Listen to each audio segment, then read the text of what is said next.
This is quite possibly the best movie I have ever reviewed. Hey everyone, welcome back to my channel. My name is Taff and today I'm reviewing a movie called Spud. So it's an African movie, so obviously I'm excited as an African YouTuber to watch it and to review it. It's literally like a classic to me. I read the books and I loved the books. And I feel like in this case, the movie actually did the books justice, so that's amazing. So it opens up with Spud and his dysfunctional family. They're kind of high-key racist, especially his dad, who's very vocal about his racism. Wilson! PJ Latuli, our head of house. No running in the quad. I think that's the first time I've ever taken orders from a black man. I'm lost. This way. Dad would be checking for his wallet around about now. So this is happening at like a very racially tense time in South Africa because Nelson Mandela is just about to release from prison. So obviously there's like the Swart Gevaar, which is the fear of black people. They even fire the helper because they consider her a terrorist. He builds like an army bunker of like barbed wire because he's afraid of black people rising up and trying to attack white people. So there's obviously this great fear of black people that's happening in his home life. So his parents fight all the time about it and just fight in general over it. Also, his mother-in-law doesn't like his dad, so there's a lot more fighting because of that. Goodness, he doesn't look anything like his father. Why you had to marry that man, I don't know. Mother. He's got a face like a scrambled egg. So he goes to a high school boarding facility. So I asked my cousin who went to Kersney if there's a realistic depiction of like boarding life, and apparently it's not. So if you want realism, this is not the movie for you. So he moves into a dorm with 7 other kids. There's Belgo, a pervert, there's Mad Dog, a hunter, there's Rambo, the ringleader, there's Simon, the sports player. There is Fatty, the fat guy, because that's fat people being fat is funny, apparently. There's Rain Man, who's like this really weirdo. There's Gecko, who is, he's just always sick, shame. He's just a sick boy. He gets hurt often, he gets sick often, he's always in the sand, which is like the school hospital on site where the nurses called the sanatorium. So there's all of them, and he yearns for Rambo's approval. He yearns to fit in, but they kind of don't want him around. They don't care about him. He's poor, unlike the rest of them. He's on a scholarship. They've all paid their way in there. He's kind of small, he's underdeveloped, he's a late bloomer. And this movie taught me more about anatomy, well, male anatomy, than high school ever did. So basically, they call him Spud because he has quite a small appendage, and his testicles haven't fallen yet, if you know what I mean. So when I heard this for the first time, I was like, what does that even mean? Like, what? And then I got older, and I was still like, what? So apparently it's like a thing that guys go through, like, everything just falls into place. Everything falls into place, everything drops into place. And I didn't know about that. So he's called Spud, which is like, obviously he just kind of picks his insecurities 24/7. He's always reminded, oh, I'm not like the other boys. I'm still growing. I'm still a child in their eyes. So a lot of that happens. So he meets his mama's friend's daughter named Debbie, who he calls Mermaid because she's so beautiful. And he falls for her. So it's funny how he falls for her because it's obviously his perspective. So she never talks. The whole movie she says like 5 words in total. So we can see her with him, they talk all the time, they're together, they're hanging out.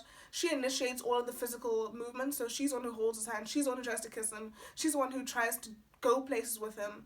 Not places, but she's the one who tries to make an effort in the relationship. And he's too shy to do everything. He's literally like, he's stuck. Like, she tries to kiss him and he jumps into the pool because he doesn't know what to do. Even though he wants to be kissed, he wants to go home and tell the boys, hey, by the way, while I was on holiday, this is what I got up to. But he's too afraid to actually do what he wants to do. So he kind of has this fear like following him around the whole movie where he can't act on his urges or on his desires. So he plays sports, but he's not very good at playing sports. There's a social, but he's a nerd, and he dresses like a nerd too. He dresses so awkwardly, he behaves so awkwardly. No girls want him. I wouldn't even want him if I was like 13 years old. But like the desire is not there. Even though objectively speaking, guys, you know Troye Sivan, people are obsessed with him. They all think he's so good looking. But in the movie, just the way he carries himself as a beta male, no one wants that, you know? Then we meet the various teachers in the Spud movie. So we have the Gov. Virginia Woolf and Agatha Christie. Frustrated, sex-crazed carpet munchers with underarm fur. Like, you know, the governor, who is the English teacher. He's very eccentric, he's an alcoholic. Him and Spud bond together by getting together. They drink alcohol illegally. They read books together. They become very close. And that's like one of Spud's friends at the place. There is Sparib, who's the housemaster. He's very strict. He can see that Spud is a weak link, so he picks on him. We have the Glock, who is the principal of the entire school. We don't really see much of him. So we see, for example, when Rambo wants to go night swimming, which is forbidden, Gecko is able to stand up to him and be like, I don't want to go. He ends up being forced to go, but he stands up initially and says, I don't want to go night swimming. So they all sneak out to go night swimming, which is not allowed, and Spud is the one who's like, yeah, I want to go. If Rambo wants to go, then I want to go. Because all he wants to do is please Rambo. He's obsessed with Rambo. He wants to be Rambo's friend so badly. So they go out night swimming, and on the way back, Fatty gets stuck in the chapel window, which they snuck through. This never happens again, even though they go night swimming again, so that bothers me, but he gets stuck in there. And Rambo makes up a story that Fatty was spoken to by the Holy Ghost and went to go to the chapel to pray about it. And that's how he got caught and stuck in there. So everyone's like, oh, what a beautiful story. They call in the firefighters to get Fatty removed. But mostly they're just like, oh, this is like a heavenly awakening. This is amazing. And Spirit is like, I call Bull. So he goes and asks Spud directly in front of everyone else, did you guys go night swimming? And Spud is like, yeah, we did. So they all get beaten like 6, I think, slaps or whips or canes each. And it further isolates Spud from them because now they're upset with him for tattling on them. Especially because they were going to get away with it if he had just been able to like hold on to his resolve and like stay strong, but he wasn't able to because he's just a kid. Spud gets cast as Oliver Twist in the school play. So he ends up meeting a bunch of like beautiful women. And he meets his co-star Amanda Lawrence, too beautiful for a nickname. So basically he tries all these things to get closer to her, including like being with other girls and flirting with other girls in front of her. And she gets upset, but she's doing the same thing with other guys. And eventually at the end of the movie, she approaches him and goes, yeah, let's get together. And he's like, I can't do this. And it's kind of like, oh, look at you, Spud. Like, you're able to assert yourself for the first time in your life. So he gets the mermaid instead and takes her to the quad and he kisses her there in front of all of his peers because they can peek out the window. So I have mixed feelings about this part. It could have been strategic on Spud's part. He could have said, let me go to the quad, kiss her here, because I know the window's over there and they can see me through the window. And that'll earn their respect. Because it did. They all respected him after that. Because they were like, wow, that's a fire cherry you got there. On the other hand, he did not know they were going to look out the window. Like, that's a shot in a million. Like, what are the chances they're going to look out the window at nighttime? What is there to see anyway? So he might have been, by that point, I don't care about what Rambo thinks anymore. I just want to kiss my girlfriend. I just happen to want to kiss her out of sight of my parents. So I might as well do it here. But they see him, he's the man now, and they finally, for the first time in the entire movie, they accept him. So throughout the movie, Spud is very much alone, and then one day he gets bronchitis and ends up in the sand with Gecko. And he's been avoiding Gecko because Gecko's uncool, and he wants to be cool so badly he doesn't want to be seen associating with someone like Gecko. But he's stuck in the sand, he's alone with Gecko, he might as well talk to him, and they become really, really good friends, like best friends. And he discovers that Gecko's this amazing guy. Like, they talk, they chat. Gecko doesn't care about what Rambo thinks. Gecko's fun, Gecko's funny. They end up going to this view at the top of the school called Hell's View. And they can see the whole of school. And they're like, yeah, because this is hell, and it's the best view of hell from here. And it's like this really beautiful moment where they have this amazing view, they're with each other. It's just like a really nice moment, and you get to like love Gecko. Then he dies. Like, he just dies. So then he gets given malaria medication because he's going to go on a vacation. And he doesn't take it because he's in love, and love is the only drug he needs. Make it make sense. So he doesn't take his medication, he gets malaria, and he dies from it. So it's like a very much like a... That was Spud's only friend. This is meant to be a funny movie. But here I am, crying. So I was busy crying and watching the movie, like, he just dies. Like, he just dies. And we liked him so much. He had so much growth. He was so integral to Spud's growth. And now he's gone. You know, and he was a symbol of Spud's growth. Because it didn't just becoming friends show that Spud cared less about what Rambo thought. That showed Spud's growth.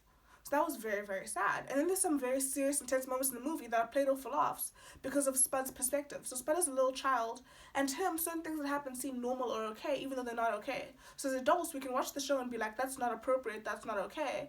That is actually quite traumatizing to watch or to be in the situation of.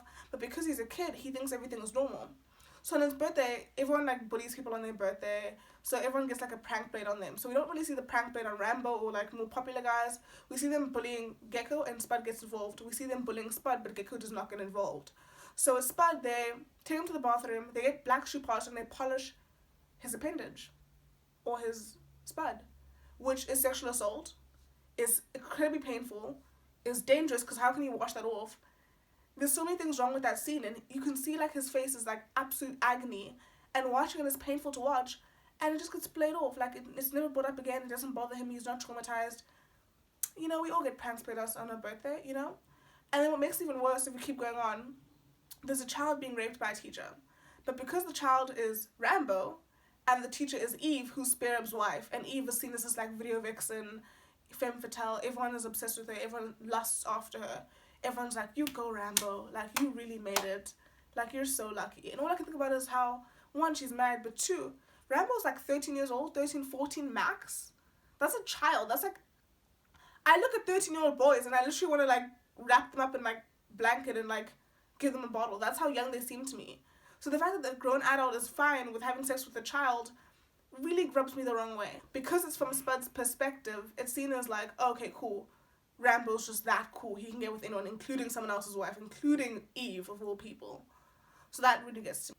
Otherwise, the movie overall is such a good movie. Like, I'd recommend it, like 10 out of 10. Watch the movie. It made me cry. It is honestly so amazing. I loved watching Spud grow throughout the movie. For once, there was some character development. That's all I want from a movie, character development. However, the side characters were very flat, but there was a reason for that. Because Spud didn't get to know any of them. He never bonded with any of them. To him, they were all just caricatures of real people. So I understood why they were all just flat. Oh, Rambo's the cool kid. He never becomes anything more than that because that's who he is to Spud and that's how Spud views him. And Rambo never opens up to him, so there's never any reason for Spud to think anything more of Rambo than just, oh, that's the cool kid. And that works for every other person in the Crazy Eight, which is what their gang is called. I really enjoyed the movie. If you enjoyed the review, please like. If you want to comment, I love comments. Comments give me such life. I prefer comments to people who subscribe. Like, honestly, if I got 10 comments and 3 subscribers, I would be happier than if I had 10 subscribers and 3 comments. Because there's more engagement and I feel like, oh, someone's actually watching this review and enjoys it. Just personal preference. And yeah, if you want to subscribe, feel free to subscribe. You don't have to, it's fine. And thank you for watching. And goodbye.